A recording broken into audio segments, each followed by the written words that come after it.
Greetings. On behalf of President Dr. Brenda Allen, Chairlady Teresa Braswell, the Lincoln University Athletics Department, and members of the Lincoln University Athletics Department Hall of Fame Committee, I want to express our sincere pleasure of your presence at the induction ceremony of the Lincoln University Athletics Hall of Fame class of 2020. I'm Harry Stinson, Director of Athletics and Recreational Services here at Lincoln University. It is an honor to stand before you today, welcoming you back home and to bestow the prestigious honor of Hall of Famer upon you. We stand upon your shoulders with many athletic and academic accomplishments here at Lincoln University, and today we take just a brief moment in time to honor you for your sacrifices, for being a bridge builder, and for being a beacon of light upon this hallowed ground we call Lincoln University. It is because of you we can stand here today celebrating success, celebrating life, and celebrating the pursuit of happiness. So we thank you for joining us on this occasion. As the athletic director, I can think of no great honor than to recognize student athletes, current and past, of their accomplishments athletically and academically, and today we would do just that. Recently, I had a discussion with one of my friends, Tim Duncan, the athletic director at University of New Orleans. And one of the things we always talk about is the purpose of us being ADs and working in athletics. And the basic premise is to impact the lives of student athletes. One of the ways we do that is to ensure that we don't allow mediocrity to be our landing spot. And that surely was not the place any of those inducted into our Hall of Fame landed. Recently, we celebrated 125 years of athletics at Lincoln University, and I can find no greater way to pay homage to this major accomplishment than to induct members into the Hall of Fame. Today, you have been invited to become members of this Hall of Fame, and we are extremely proud that you have accepted membership. Being a Hall of Famer at Lincoln University is a privilege, and we so humbly thank you for accepting the challenge of being a torchbearer for Lincoln once again. So today we honor you. Today's motto is honor our champions, because that is what you are. And forever your name will be in lights because you're now a champion for Lincoln University Athletics as a Hall of Famer. Let us now begin with the induction of the Hall of Famers. Today I introduce to you Kelly Ross Hunley. Kelly was one of Lincoln's most prolific hurdlers during her 4 years donning the orange and blue, earning 7 All-American honors, 6 of which came in the hurdle events. Ross was part of Lincoln's first 2 women's track and field NCAA national championship teams in 1993, finished second in the indoor 55-meter hurdles in 1993 and third in the outdoor 100-meter hurdles that same year. The first of 3 All-American honors in each event. Ross became an NCAA champion in 1996, winning the indoor 55-meter hurdles as the Lions were national runner-ups. So this time actually makes you a 3-time Hall of Famer, having been inducted on the 1993 indoor track and field team and the 1993 outdoor track and field, both of which were first women's national championship teams here at Lincoln University. How does that make you feel? And what does joining the Hall of Fame mean to you? Woo! I am overwhelmed, humbled. I'm happy to be here. I'm happy to be acknowledged, to have been acknowledged with my sister track team members for those 2 inductions. I'm excited that my kids get to see this. What does it mean to me? It means a lot. It means legacy. That's what it means. Legacy for them. So I'm honored. Thank you. Thank you. So tell us a little bit about your fondest memories from your time as a student athlete and during those championship years, about your time here at Lincoln. Well, during those times, it was my freshman year, so everything was exciting and new. Joining the track team was not a part of my original plan, but I ran track all through middle school, all through high school, so I was definitely interested just to hear the coach and the culture of the track team just to see what it was about. So I went to the first meeting and I was hooked. I was hooked because even though track and field is an individual type of sport, the team is what made it fun and real for me. So just the communication from the coach and the other track members, I was like, I'm gonna give it a try. I'm gonna see what it's about, and it made my time here at Lincoln the best time. That's what it meant. It made my time here at Lincoln the best time. People that I call family now are from Lincoln. My kids' godmothers and godfathers are from Lincoln University. Their father is from Lincoln University, a Lincoln alumni. So it was nice. It was very nice. So tell us one of those funny stories from those championship years that just kind of, you think back and you think about that one particular event or one particular day, or what was that like?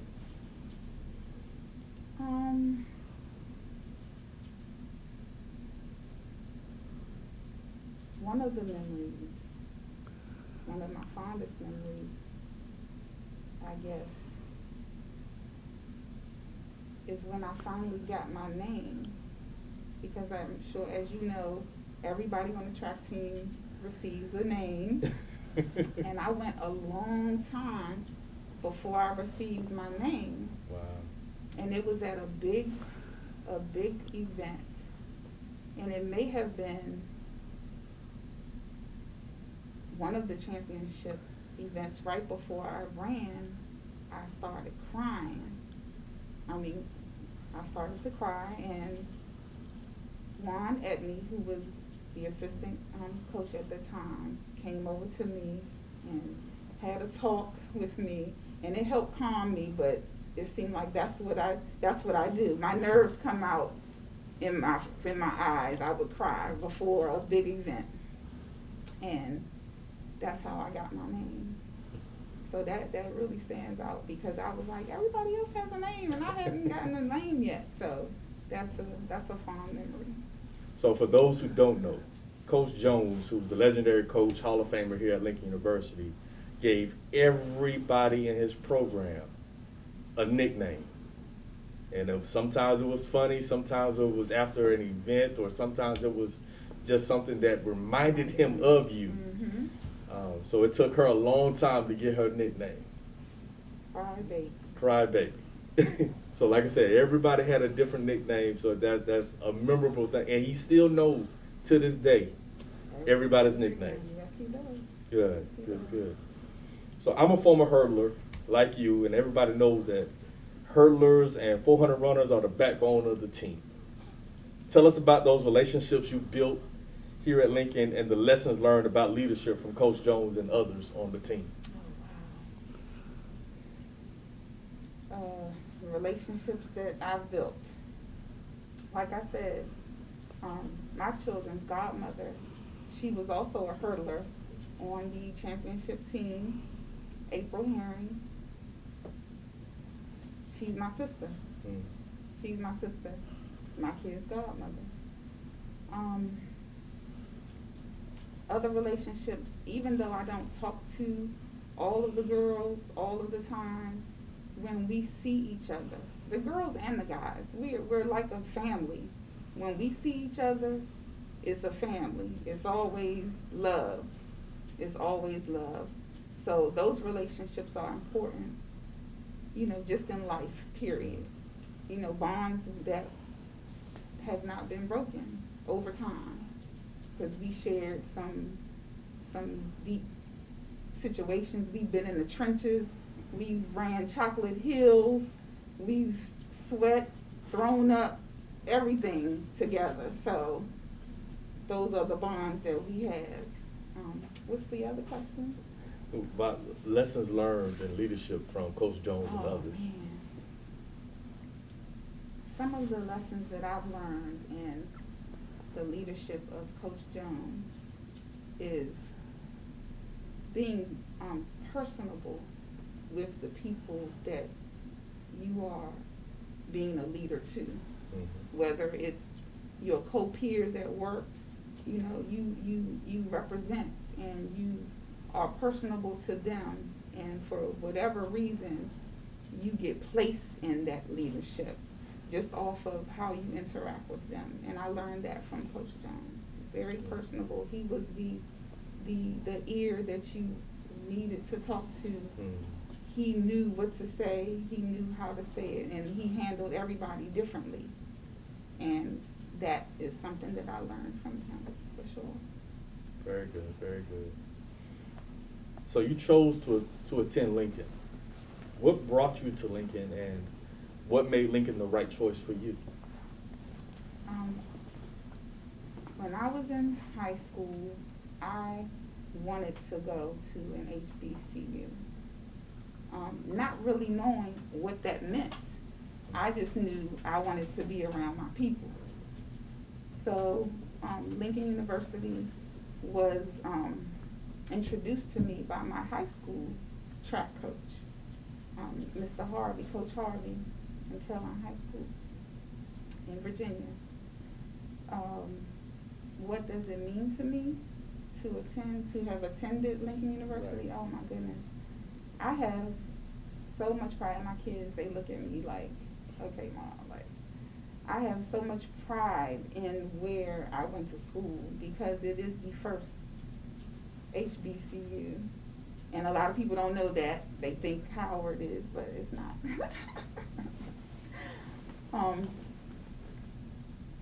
I carry it with me, you know. I'm very prideful. I'm prideful of just how the university has grown over the years. You know, from I look at when we got here and look at it now, and I'm just like, wow, see, this is the strength of us. You know, so I don't know if I answered that. And my last question for you is, what's life like now? What are you doing professionally, and how did your education and athletic endeavors put you in position to lead in your industry? Life now, of course, is completely different than it was when I was here at Lincoln University.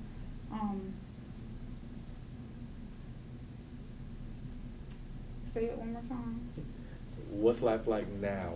What are you doing professionally, and how did Lincoln kind of mold and shape you to be a leader? Okay, professionally, right now, I work in the transportation industry.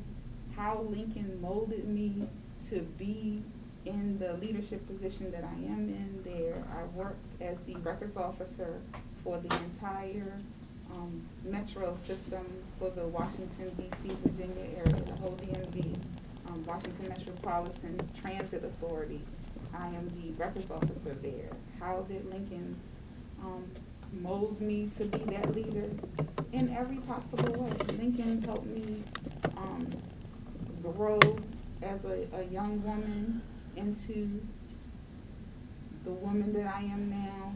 Lincoln provided the education that I needed to help me get into that. Even though my major was science, I am a science major, but just being able to maneuver and communicate to different people, being introduced to different cultures, all of that came from Lincoln. So that's So let's talk real quick about your family. Want to introduce them? Want to give mom a shout out, or give anybody a shout out? Especially you got your daughters and your sons here. Yes, my oldest son, Jason Hunley II, my beautiful daughter, Kennedy Hunley, my youngest son, I have twins, Kennedy and Ross Hunley. Ross is the youngest of the twins. My ex-husband, Jason Hunley, and I say ex-husband, but we are the best of friends.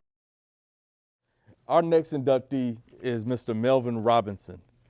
Melvin was a 4-year starter with the Lions from 2008 through 2011, finishing his career as the most prolific hitter in program history. Robinson finished his career as the Lions' all-time leader in 10 different offensive categories, including batting average, home runs, runs batted in, and hits. He is listed as among Lincoln's all-time top 5 performers in 21 different offensive categories. As a junior in 2010, Robinson hit .414 and set the school record for hits in a season with 36. Melvin hit .400 the following year and broke his own school record with 38 hits, earning all CIAA and all ECAC honors. He holds 7 single-season records in addition to his 10 career marks. Melvin, your accomplishments still stand as the gold standard at Lincoln. How does that make you feel, and what does joining the Hall of Fame with this class mean to you? It's exciting. It's very hard to put into words only because it's something that you don't imagine while you're here doing it. Mm-hmm. So you just wake up every day, you go to the gym, you work out, you run, and then to think, almost 10 years later, all the records are still there. It's hey, like the hard work paid off when I was doing it. Good. So tell us about your time here at Lincoln. What was it like on campus, and what was it like performing as a student athlete within the CIAA? So while I was here, it was a great opportunity. It pretty much has led me to what I do now in regards to business. While I was here, I was fortunate enough to be the campus DJ. So all the events from homecoming to fashion shows, they were all done through me. I played baseball, and then I also joined a fraternity, Alpha Phi Alpha, while I was here. And I had the opportunity every single day to just grow and just learn. And meeting so many different people that even still now I'm so close with that I never thought that I would ever been close to them. People from all over the world. Good, good. So what's your fondest memory from your time here at Lincoln, or a funny story that you talked to your teammates about from your days here on the yard? Funny story was just seeing everybody grow over the years, because when we first came in, my freshman year to my senior year was a completely different baseball team. Prior, when I left, we had Coach Anthony Pla, and he's been fantastic. He would just kick our butt, but it was always just seeing him because he's a shorter guy, bald head, and he was just always, just because I'm short with a bald head doesn't mean anything. We can still do it. It was just watching him and his enthusiasm day in and day out just made you just work hard, just made you grow. So it was just fantastic for sure. Speaking to Coach Pla, tell us about your relationship that you built while here at Lincoln and the lessons learned about leadership from Coach Pla. Yeah, so in any opportunity in life, you just need someone that believes in you. And that's what Coach Pla did to me. He saw me my freshman year. He said, you got a lot of potential, but we got to work on some things, and I'm going to show you how to do it. And it was just kind of him taking me under his wing and just saying that you can do this, and I'm going to walk you through it and show you how to do it was monumental, because I believed in myself, but then to have someone like him that believed in me too pushed me to, as you see, as soon as he came in by my sophomore year, all of my stats went through the roof. Good, good. So you chose to attend Lincoln. What brought you to Lincoln, and what made Lincoln the right choice for you? It was actually a relationship that my father had. So with the previous coaches, he just knew them from back in Delaware, and they came out, saw me playing in my high school, and he was like, hey, I would love to give your son an opportunity to come up here and play for our team. And I came up to the school, and I just fell in love with it.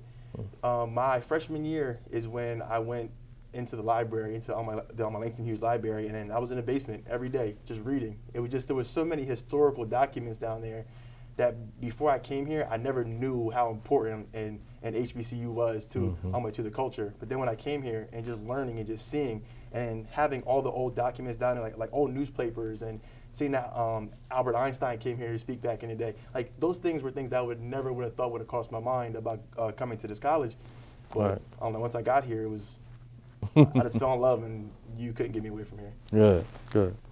So what's life like for you now? What are you doing professionally, and how did your education and athletic endeavors put you in position to lead in your industry? Yeah, so now I'm an insurance agent. So I help individuals out with life insurance, home, auto, commercial, pretty much anything that you own, I can help you protect it. And what Lincoln has done was it taught me to interact with individuals that I wouldn't interact with. So whether that was the individuals that work inside the cafeteria, or that was somebody inside the library, to students from different demographics that I'm from. When you learn that, then you go out to the real world, you can take that with you. So now any conversation that I have, whether it's somebody that is the secretary at the front desk or the CEO, because I was also, interacting with the deans here. There's just so many opportunities that I can handle the conversation, and it just doesn't affect me. Good. So what would you like to leave as a legacy to those that's watching and the younger baseball team guys? What kind of parting words would you give them? So I would like to say to them, it's make sure that everything that you do it to your best of your ability, because the way that you do one thing is the way that you do everything. So by me coming here and working hard every single day, that has led me to the life that I have now. As a father, I work hard every single day for my little girls. And on the workforce, I make sure that I work harder than everybody else does, but it's because I learned those things while I was here. Mm-hmm. So it doesn't matter if somebody's watching you or if someone isn't watching you. If you see trash on the ground, pick it up, because when you're at home, you're going to need to pick that trash up then too. And it's just going to stay with you throughout your whole entire life. Well, we appreciate you coming. Thank you. And thank you so much, and welcome to the Hall of Fame. Appreciate it. Thank you. Good. So our next inductee, Mr. Thomas Thompson. Thompson finished his career as one of the most decorated Lincoln track and field athletes, earning All-American status 21 times over the course of his 4-year career.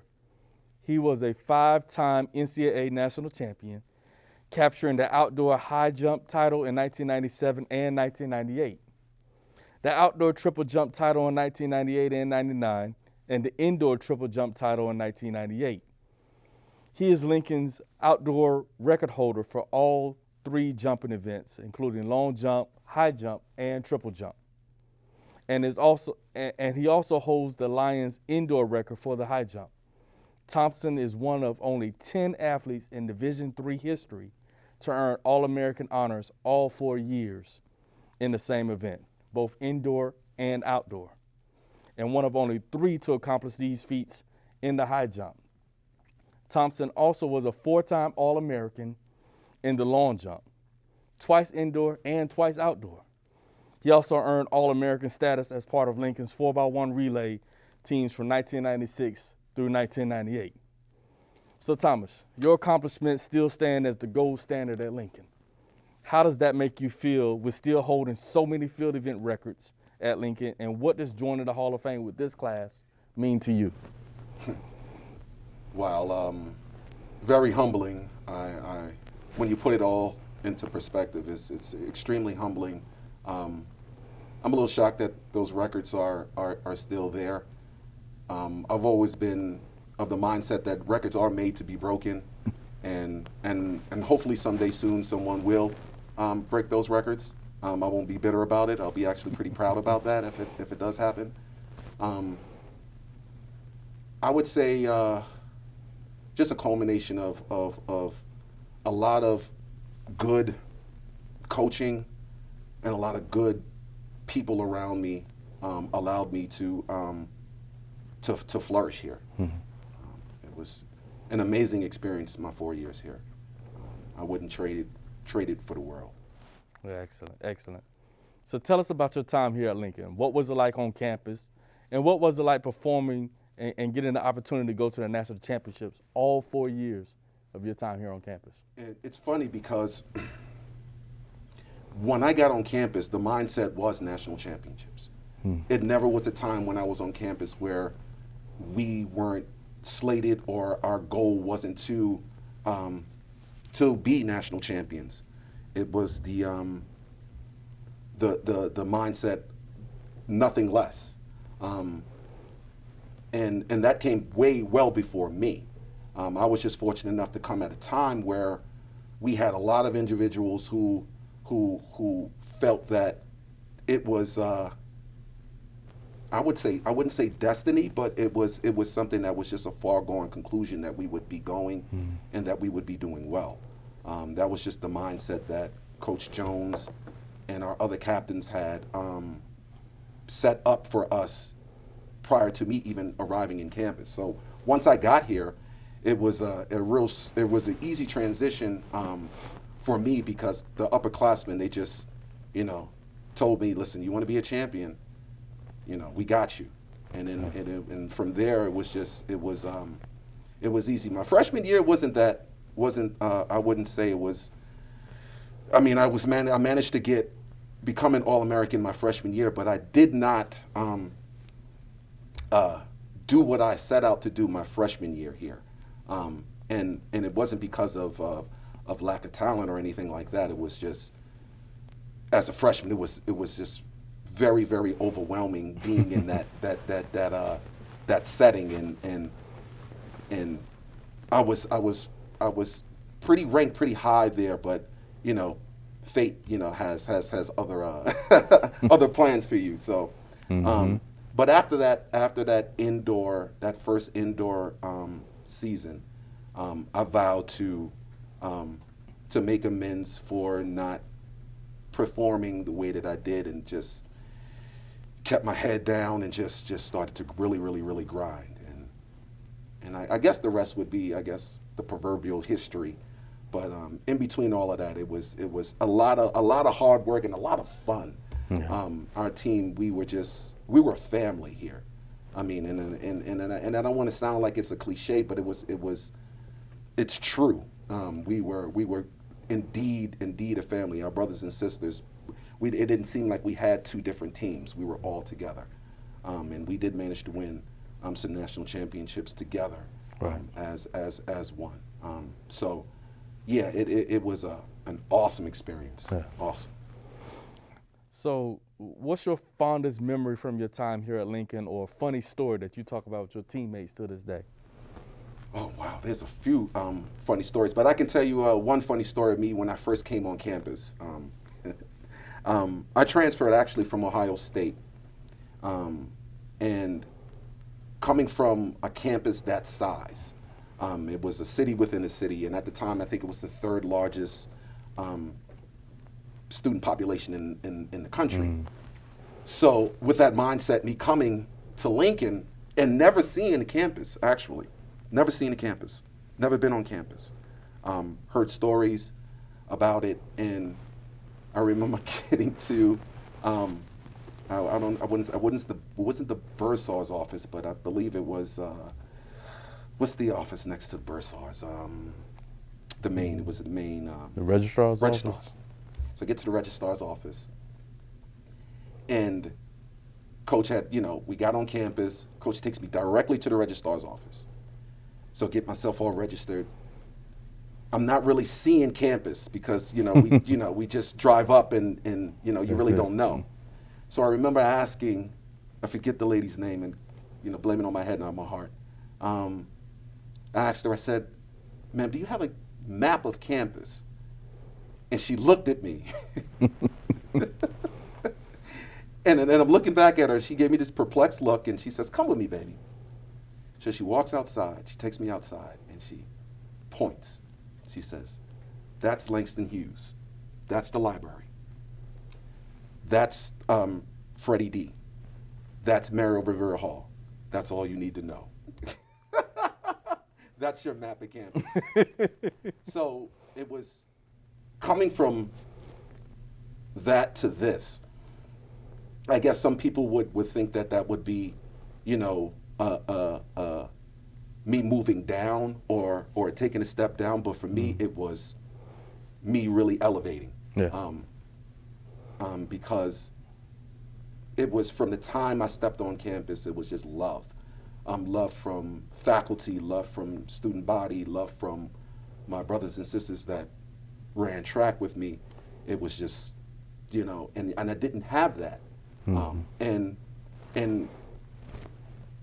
for a lot of athletes who are looking to go to these major universities, and because of the name and the prestige, and I was one of them, not realizing that sometimes you need to be home in a place that's going to suit you and is going to benefit you the most. So that's my first funny story as it relates to me first coming to campus. And there's some stories I just can't really get into right now because I know, time and whatever, but that left a really indelible mark on me because it stood out so much because I know where I was and I know where I am, and looking back saying, it was the best decision of my life. I mean, I met my wife on campus. We've been married for 21 years. just, it was fated. So Yeah. Excellent, excellent. So we understand that everybody that is on the track team and that was under Coach Jones gets a nickname. yeah. Tell us about your nickname and the story of how you got it. Well, my nickname is Clothespin. Anybody knows what a clothespin looks like. And when I first got the name, Coach was trying to figure out a name for me. I just don't know. I just don't know. So we were at practice, and first day of I think our first day of me high jump practicing. So there's a technique that we have in the high jump called the scissor kick. So you actually don't go over the bar backwards. You actually jump and you bring both of your legs over the bar. So I set it up pretty high. I said, Coach, I bet you I can scissor kick. It was like 6 feet. I bet you I can scissor kick 6 feet. Boy, you can't scissor kick 6 feet. I said, okay. So set the bar up, and I went and I scissor kicked it. So he said, boy, you look like a clothespin. And from then on, I was clothespin. Clothespin. Good, good, good. So speaking of Coach Jones, tell us a little bit about the lessons learned about leadership from Coach Jones. Oh man, Coach had a way of getting the best out of you without the drama. He was a motivator. He was a natural leader. Was able to not only get you to buy into the mindset of winning, but get you to promote that buy-in with winning for everyone else that came behind you. And to me, there's no other coach like Coach Jones. And I've had some excellent coaches in my life, some really Hall of Fame coaches as well, but none like Coach Jones. Yeah. He was our dad. He was our friend. He was our leader, and you know, he made everything possible. Set it up for us to not only want to win, but also want to keep the legacy going. Yeah. And that's really hard. You know, once you're on top, you know, it's easy to fall down, but to keep you motivated. And fortunately for me, I had a lot of success here under his tutelage. Yeah, good. So what's life like for you now? What are you doing professionally, and how do you educate and use those athletic endeavors to put you into position to lead in your industry? I've been an educator for 21 years. I teach history, majored in history here. I also coach at UMBC, which is it's a Division I program in Maryland. I coach long jump, high jump, triple jump. I'm the jumps coach there. I've had some pretty good success, some conference champions, plenty of school record holders. I'm just trying to continue on that legacy that I've learned here. Trying to, you know, keep my athletes motivated, wanting to do more than just be, and to be great in track and field, but just be a great person. Being a well-rounded individual is super important for me. Them graduating is super important to me. You can have all the accolades in the world, but coming away with that degree just culminates everything. So I want them to be able to feel and experience that. So my mindset and my philosophy is, you know, let's get you graduated first, and then everything else is going to take care of itself. Yeah. So. You just kind of touched on our last question, but it is, you know, what parting words would you leave to our audience, to the up-and-coming Lincoln student athletes, friends and family? What parting words would you leave as advice? It's a good question. To embrace the legacy that's here. Reach out to those professors that have your best interests at heart. Do more on campus than just going to class. Getting more involved in other things besides sports. In class from other track and field brothers and sisters here, and just embrace the overall experience, because once it goes fast. 4 years go by quick. One of Coach Jones's sayings is here today, gone tomorrow. You know, here today, gone tomorrow. So you know, it's more than a notion. It's true. So while you're here, enjoy it, embrace it, because once you're out there in the real world, it's real. Yeah. Fun times are over. Yeah. Hey, one of Coach Jones' favorite, one of my favorite quotes by Coach Jones is, "Catch somebody. Yeah. Do something." Do something. Mm-hmm. You've done something, and you caught somebody, and you joined the Hall of Fame. So welcome to the Hall of Fame. Thank you. Thank you. So we're back. Our next inductee is Clive Terry Long, also representing the 1990 indoor and outdoor track and field teams that won national championships. This time actually makes you and your teammate Juan Edney a three-time Hall of Famer, having been inducted as an individual, you being in 2012, and now with the 1990 indoor and outdoor track teams. How does that make you feel?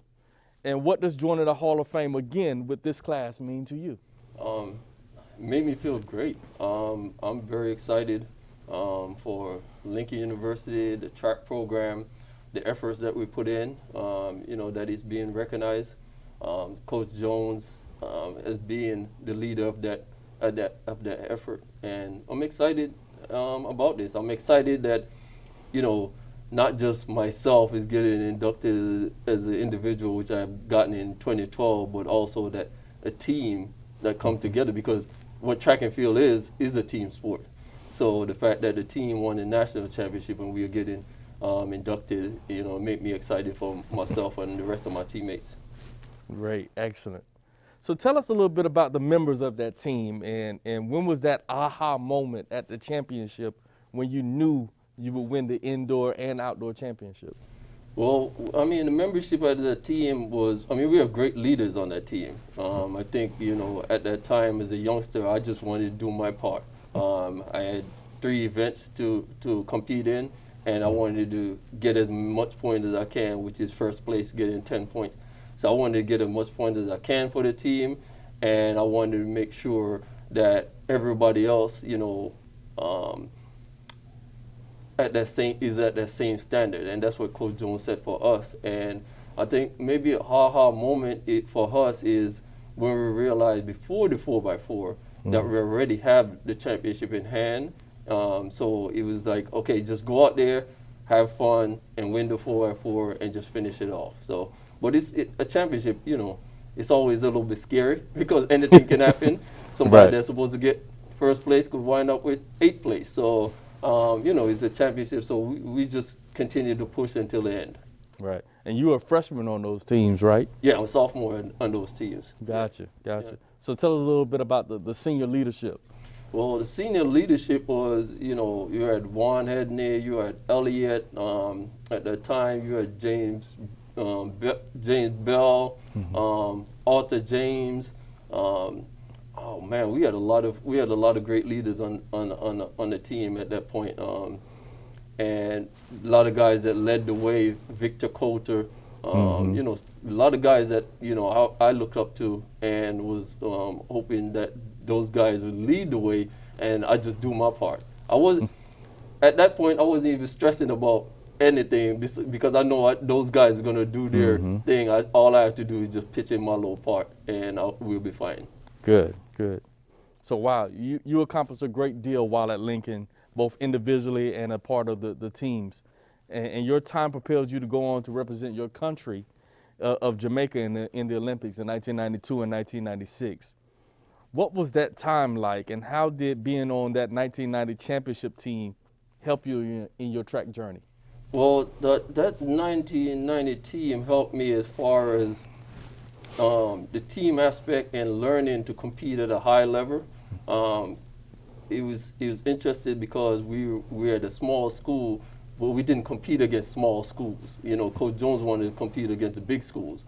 So when we get to the championship, we're not in a panic mode, or we're not in any mode where we feel like we're lost. We have competed against the best in the country. Right. So we used to travel and compete against the best in the country.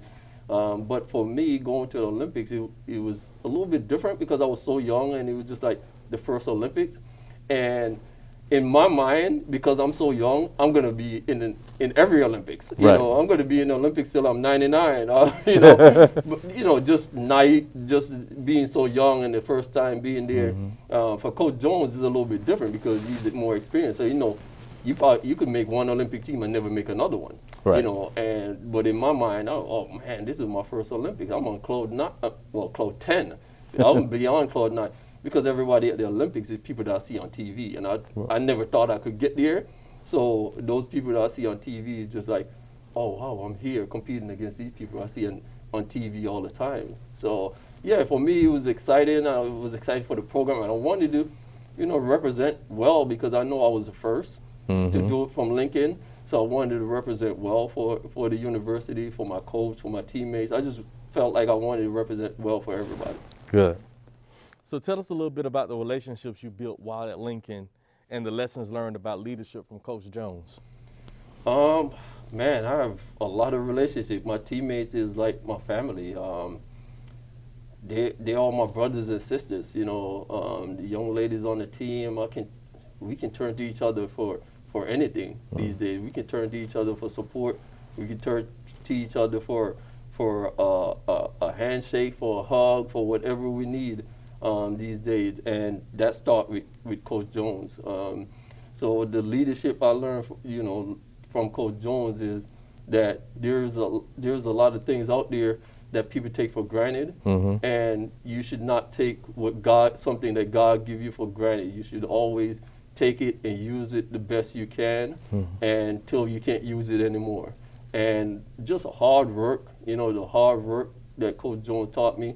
That's what I still live by these days, and that's what I try to teach the young people that I'm helping these days is, if you work hard, it might not pay off that day, but down the road it will pay off. And I'm very, very, very, very proud to be somebody that Coach Jones passed that on to, and I'm very, very proud to be able to continue to push that and pass it on to a younger generation.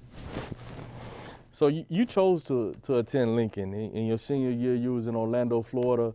And what brought you to Lincoln, and what made Lincoln the right choice for you? Oh, wow. It's not the obvious it's not the obvious answer that everyone would think. I didn't even know Lincoln University was an HBCU until like the moment before I started coming here. The honest truth, I wasn't that good in high school in track. So, in a couple of years to qualify for the Olympics is kind of amazing because I wasn't that good in high school. So, but I came here because of a friend of mine and my high school coach. My high school coach and Coach Jones went to Florida A&M together, and they were roommates at one point together. So that was where the connection started. But then I had a teammate in high school named Johnny Cruz. He was a good athlete. He was a good wrestler, good 400-meter runner. Coach Jones recruited him, so I kind of came along in the little package deal. We roomed together my freshman year. Unfortunately, he didn't finish at Lincoln. He wound up going to the Navy Academy. But I stayed here and finished my journey, and very excited that I chose Lincoln. Good.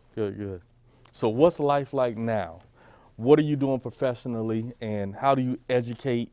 How did your education and athletic endeavors kind of put you in position to lead in your career? Well, life now is great. I mean, I feel like a fulfilled person. Like I feel like I've lived so much, I've seen so much, I've done so much. I'm just excited about life every day. I'm excited about getting up and helping every day. You know, I'm coaching. I'm in coaching because I think that was through Coach Jones. And it's interesting because while I was here, I never thought I could coach because I saw this stress that myself and my teammate brought, and Coach Jones. I thought that profession was just too stressful, and I'm like, there is no way I'm letting other people's kids stressing me out that way. So I never saw myself as a coach. You know, when I came to Lincoln, I came from Jamaica a couple of years before, so I didn't know too much about, you know, college, graduating, coaching, and all that stuff. So I just wanted to start a business. And after my professional career, I started helping student athletes and start seeing how they respond to that. You know, and it just gave me joy to give back to the student athlete. And one day I talked to Coach Jones and I said, you know, that, you know, I think I'm gonna coach. And I said, because, you know, I feel like I've been to the top of the mountain and I can help some people get to the top of that mountain. And you know, so I've been in coaching now for over 13 years since I stopped competing. And, you know, I don't know if I'm going to continue for the rest of my life, but I love it.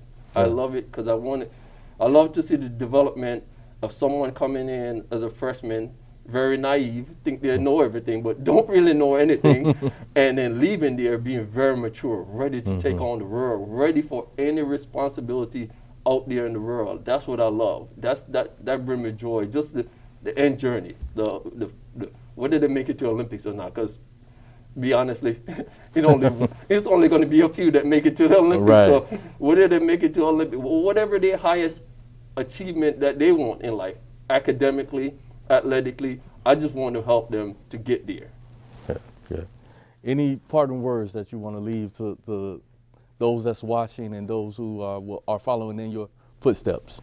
Well, for those who are watching, especially the younger people, I just said, you know, keep dreaming, push yourself, and when you think you can't push yourself again, because there's, you know, that as they would say, there's level to this. If you get to one level and you get too comfortable, you're not going to improve. So when you get to that level, you're comfort, keep push beyond that level. You know, and to everyone else, to my teammates, I want to say congratulations to the 1990 team. That was a great championship, family atmosphere that brought us, you know, that got us all close together. And I want to say congratulations to each and every one of them. I know I'm here with the interview, but every one of them, even the ones that didn't make it to the national championship, they help us prepare for the national championship because they train with us every day. You know, me making it to the Olympics is not just me making it to the Olympics. Lincoln University made it to the Olympics with me. Lincoln University men and women track and field made it to the Olympics with me. Coach Jones made it to, well, he was actually there at the Olympics, but everyone made it to the Olympics. Right. And the foundation started here at Lincoln and will continue at Lincoln. So Excellent. Yeah. Well, Clive, thank you for joining us. Thank you. and welcome to the Hall of Fame for a third time. Thank you. Appreciate it. Appreciate it. And here we're happy to have our next induction into the Hall of Fame as a part of the 1990 indoor and outdoor track and field teams. Mr. Juan Edney representing the 1990 indoor and outdoor track and field teams. Just a little bit about those teams. In 1990, the Lincoln University men's track and field program became just the third NCAA Division III institution in history of the men's track and field championships to capture both the indoor and outdoor championships in the same season. The Lions narrowly edged Massachusetts Institute of Technology, MIT, 36 to 30.5 points to capture their first ever indoor championship.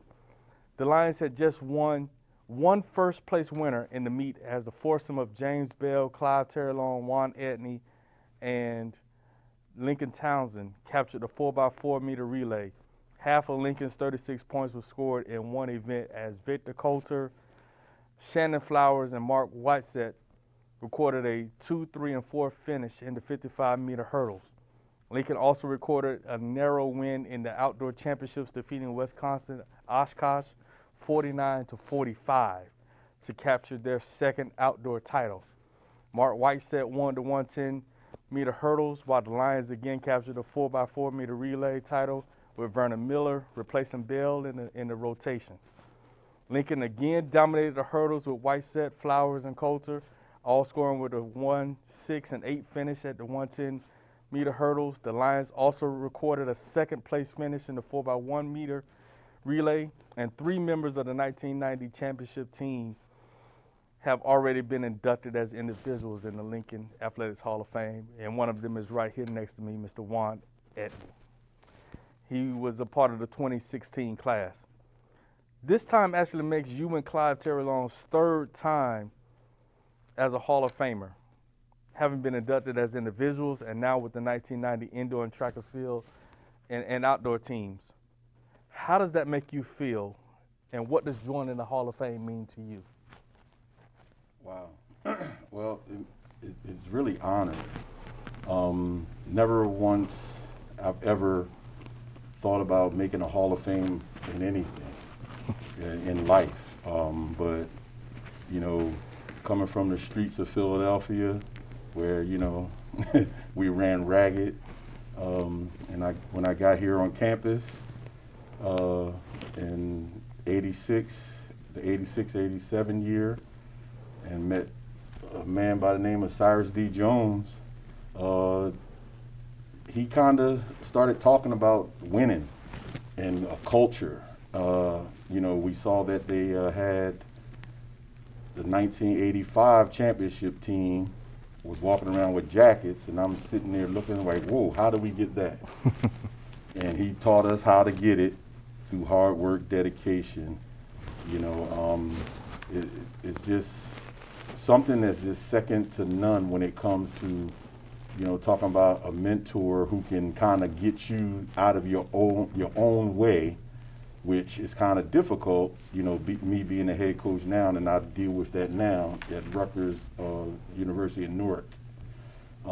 So it's a difficult task, but for him to get us to believe what we could do, and you know, I think about that championship team, and I think about the originals that came in with me as freshmen on that team, which was Reginald Evans, Bruce Williams, Victor Coulter, and myself. You know, we all came in as freshmen together, and that year our class was 22 as freshmen coming in, and we only ended with us. So it was a big deal to me.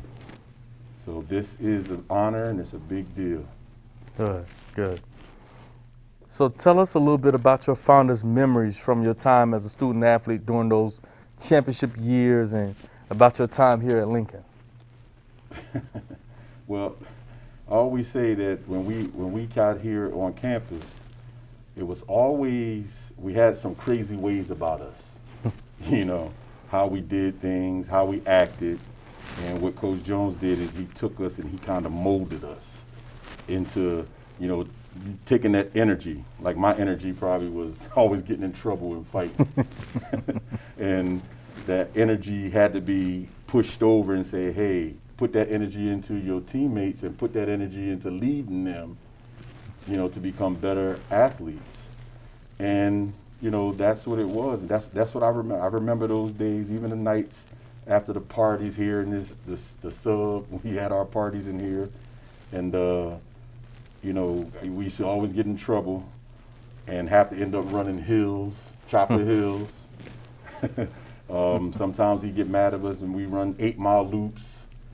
We go out and run. He'll take us to Nottingham, 13 miles away, drop us off, say get back before dinner ends, if you want to eat. So those are the memories that it's crazy that I have, the memories that I have are the ones who, when I always got in trouble. Because I was one of those kind of guys who just did not shy away from extra work. Mm-hmm. So if he punished us by running us and things of that nature, I loved it. So I probably almost got in trouble on purpose just to get extra work. Gotcha. And let's talk about those days at the championship.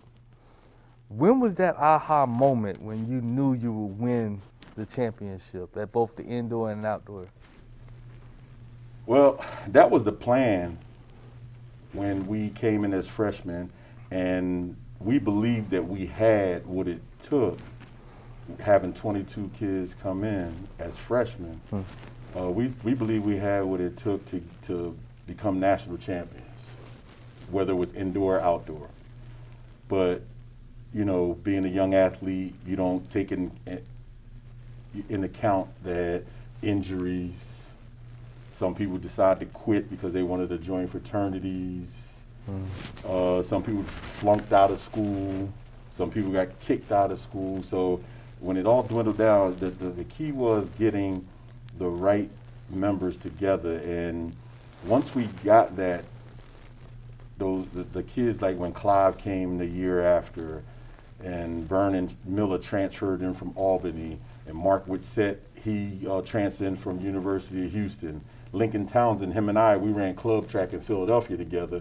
He went to Overbrook, and he went out to Odessa Junior College, and then he went out to Taft Junior College, and then he had nowhere else to go, so he called me up, and then he came in. So it's like we started piecing together, and then Shannon Flowers and Keith Falconer came in as freshmen. And, you know, so it started looking like, hey, this group is tough, you know, and we felt like, well, we've always felt like that no matter what division we were in, we could run against anybody in the country. That was our mentality. We never said we were Division III. We always said we were track. And that's what I loved about this. You know, we drove vans everywhere.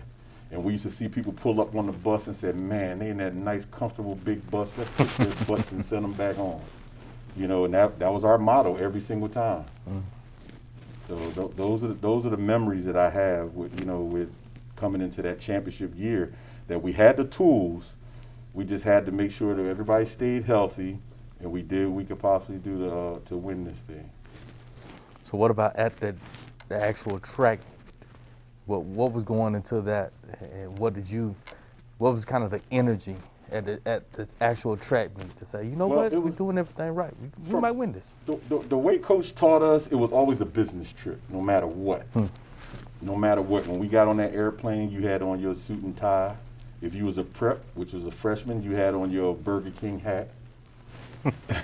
And it was just straight business. We had fun, trust me, because we had our fun in our own way, but we never interacted with other teams. Like, oh, we're going, you know, you get to a meeting, I see some kids now and they go and hang out with other teams. And I'm like, this your team over here. Why are you hanging with them? We never had that. He always told us that we need to focus on our races and not play around.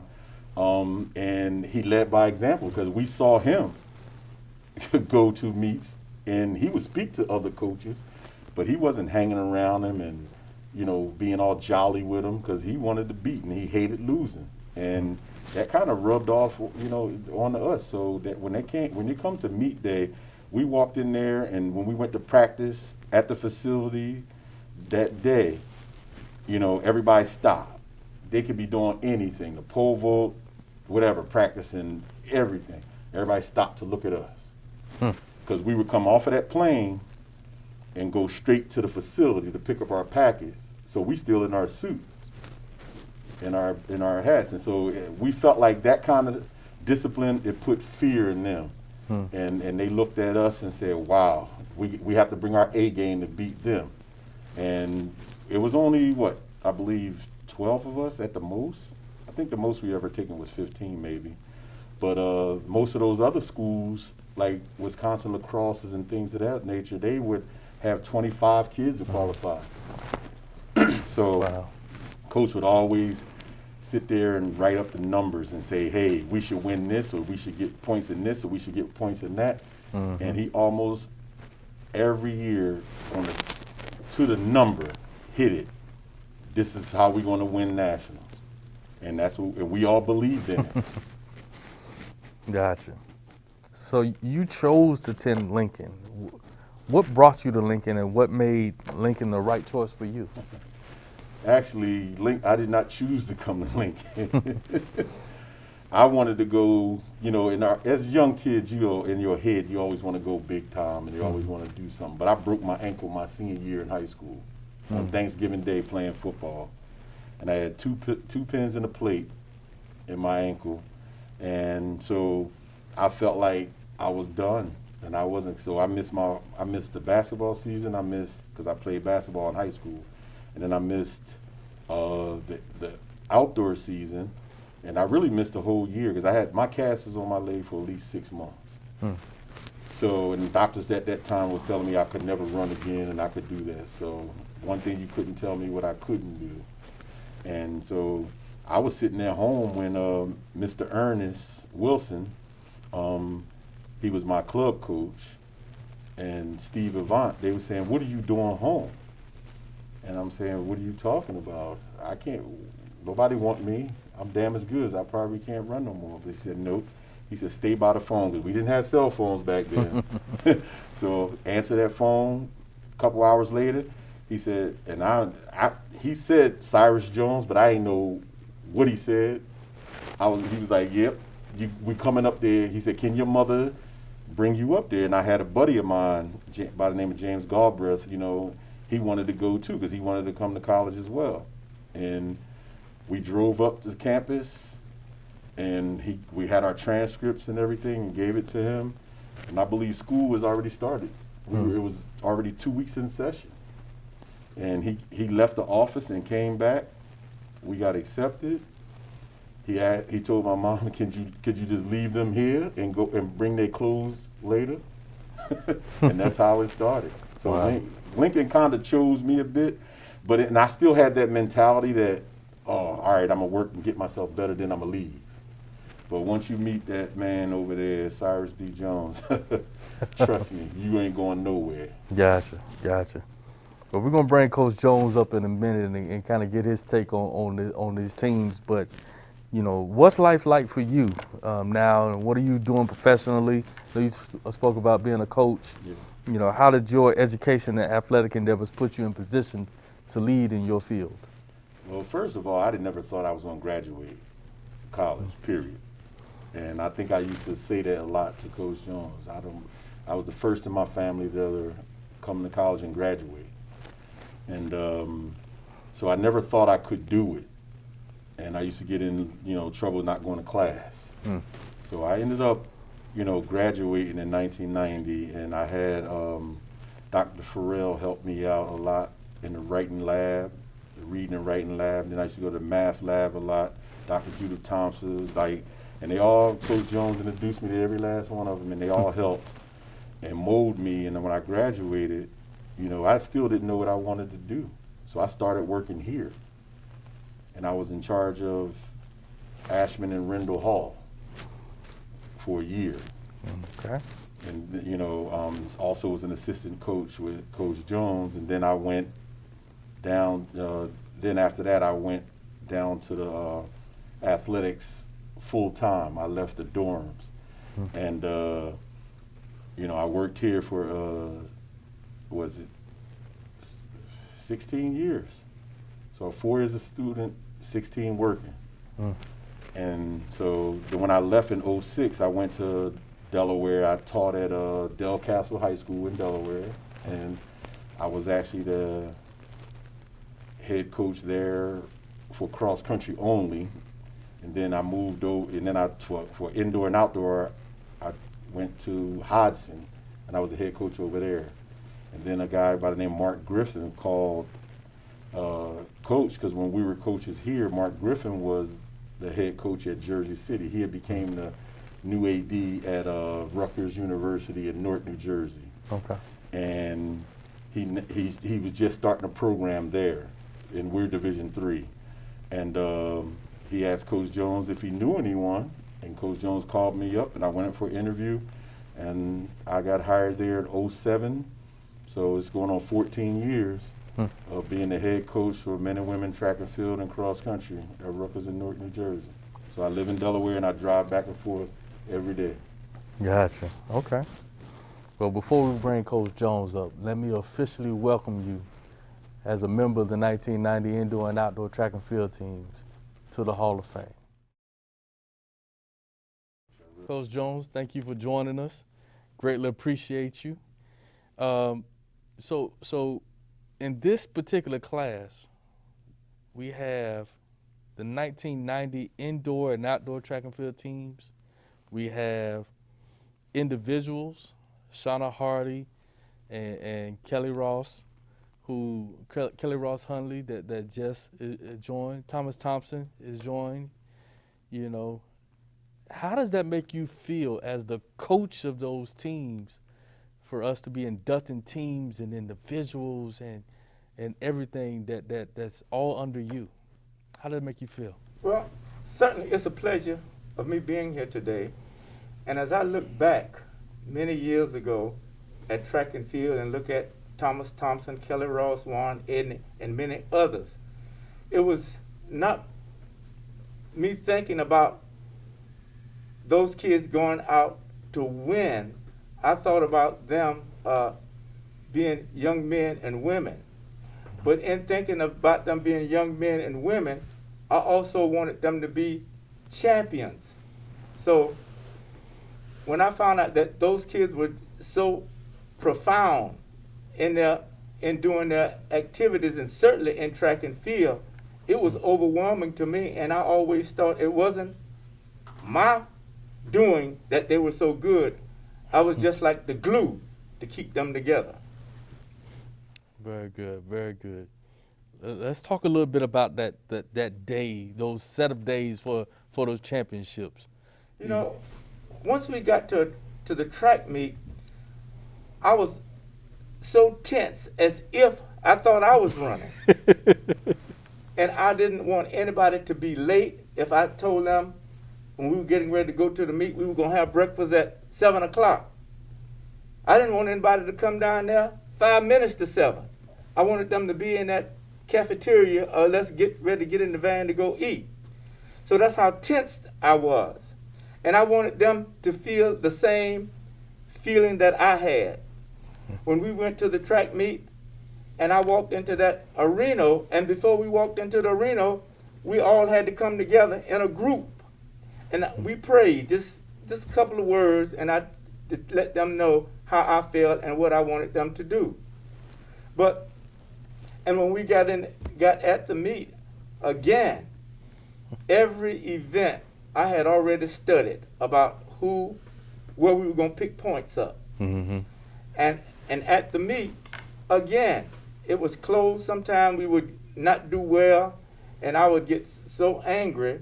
But they knew that when we were at that track meet, I want them to stay steadfast in what we were supposed to do. As perhaps Coach Edney had said, I didn't want them to talk to anybody. In fact, I didn't want them to talk to their own teammates, because if they were talking to their own teammates, I thought that they were talking about something else, what happened last night. Mm-hmm. I wanted them to think about their meet and stay steadfast and have that confidence in what they were doing. Because if they asked me another question, I probably would have tried to bite their earlobe off or something and get so angry. All I wanted them to do is get ready for that 400-meter hurdles, or that 4x1, or that whatever event. Shannon Flowers running those hurdles. Talk about nothing else, just concentrate. That feeling when you had the opportunity to finally put that trophy in your hands.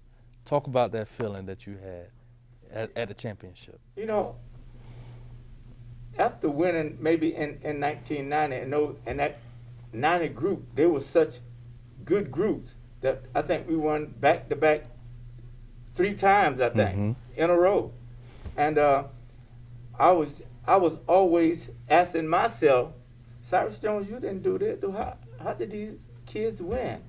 But I knew it was such an important factor for me to be around these kind of fellas and these women, because they made me feel especially well. It's certainly when I stood up on that platform and was handed that championship trophy. It was just amazing, and words cannot explain it. So as a Hall of Famer, I thank you for always carrying the torch and putting everybody else in position to succeed, and somebody that's followed in your footsteps, sitting here as an athletic director years after you was athletic director. Yes. I'm truly humbled to not only be a track guy, Right. but also be athletic director. So thank you so much, and we greatly appreciate you. And I mean that from the bottom of my heart. Thank you. Okay. Thank you for having me. And just a word, I remember trying to get you on my team as a hurdler. Yes, sir. Yes, sir. Thank you. In indoor track and field, Hardy earned All-American status 3 times in the 400 meters, the 55 meters, and the 4x400 relay over the course of her career. So at this time, I introduce our new Hall of Famer for the 2019-2020 class, Shauna Hardy. Thank you. Welcome. So this time actually makes you a 3-time Hall of Famer, having been inducted on the 1993 indoor track and field team and outdoor team, both of which were the first women's national championship teams. And you also joined your teammate and good friend Kelly Ross Hunley as well. How does that make you feel? And what does joining the Hall of Fame mean to you as an individual? Oh, it makes me feel I'm just very proud that I was able to come to Lincoln and kind of make a special mark for myself, and also, give the school some, recognition as far as track and field goes. So it's just wonderful. It's absolutely wonderful. Very good, very good. So tell us a little bit about your fondest memories from your times as a student athlete and during those times as a champion and your time here at Lincoln. My fondest memories might not be that fond. Off the field, we just had the best time. I really enjoyed being a part of Lincoln University's track team. For the friends that I've made long term, for the family that I've developed long term. We are now, everyone is like a family that has entered into the track team. No matter how long ago we've spoken or seen each other, we're still considered family. So off the field were the fondest moments. I mean, our track practices were very, very rough. Under our coach, Cyrus D. Jones, those track practices were, just brutal, but they made us who we are. And they, when you sit back and you think about it, you're like, that was the best time. Running Chocolate Hills. Me, myself, I got beat up by Juan Etney a lot. He was always very tough on me, but it made me who I am. Good. I needed it. Speaking of Coach Jones, I understand he had a nickname for everybody who joined the team, and it was something that you either earned or something that you just became affectionately known as. So do you mind sharing with everybody what your name is and that story around how you got your name? Sure. My name was Bones. Just simply Bones. I was like this big. Wow. So naturally, when they saw me and I was super skinny, they said, "That's Bones." And I've been Bones. Now I'm not Bones anymore. That's why I'm affectionately known as Not Bones anymore. Wow. Okay. So just as a reminder, Coach Jones has a name for everybody. He still remembers them to this day. Everybody. Everybody's name. So that's great to have that tradition that's still going and that he knows everybody by. So he still leaves his mark. Unfortunately, sometimes we know the nickname and not their real name. I come to find that every time we have a different event and he comes back and that's such and such, or our Scrooge that's on our team. Wouldn't know his real name. It took me a while to realize what his real name was, and he's on my staff, so totally understand. So tell us about the relationships you built and the lessons learned about leadership from Coach Jones and Juan Etney and all of those other folks that was a part of your teams. Oh, the lessons. Stop crying and just just get out there and do it. Stop whining. Be tough. I mean, that was the lessons that I've learned. And you can always depend on somebody else to help you through anything that you're going through. So That was the major lessons that I still carry on, and I still try to instill in my children. It's like, just, you got to be tough. You grind down and you dig in down deep, and pull out all your strength, and you get it done. And the results will be wonderful. Gotcha. So you chose to attend Lincoln. What brought you to Lincoln, and what made Lincoln the right choice for you? Well, I chose Lincoln because it was close to home. It's a historically black college. So I was just excited about being around people like me. Once I got here, I didn't initially come here to run track. I came here to just be a student. And I ran into one of my cousins that I didn't even know went here.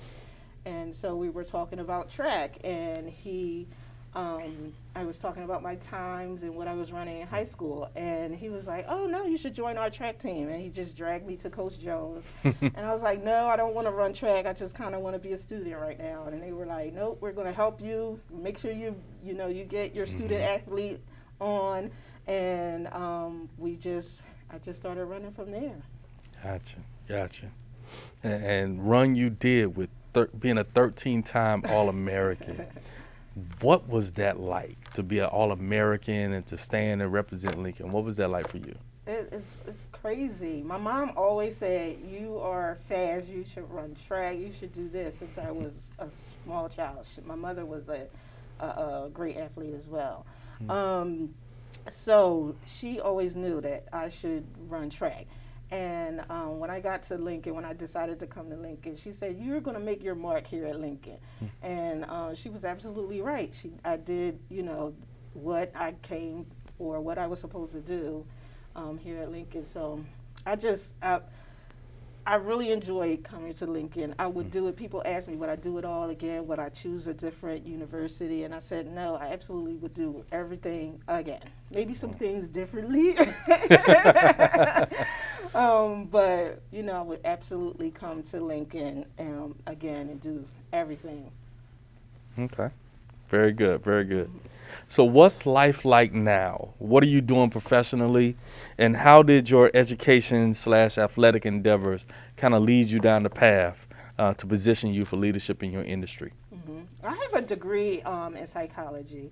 And Dr. Kinsey was here. I don't know if she's still here or not, but she's here, and she was the head of the psychology department. And she really was a very good model of what a professional is. Right now I'm in HR, and I've been in HR for about 20 years. I work for a wonderful company who does senior living.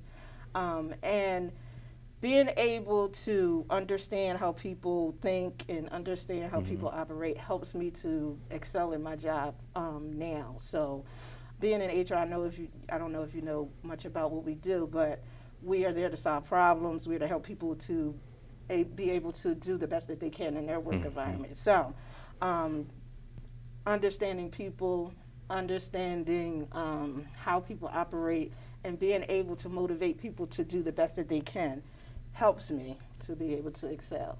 Good. Is there any lesson that you want to leave to the upcoming folks? You have your daughter here. Anything that you want to leave with them as a closing mark?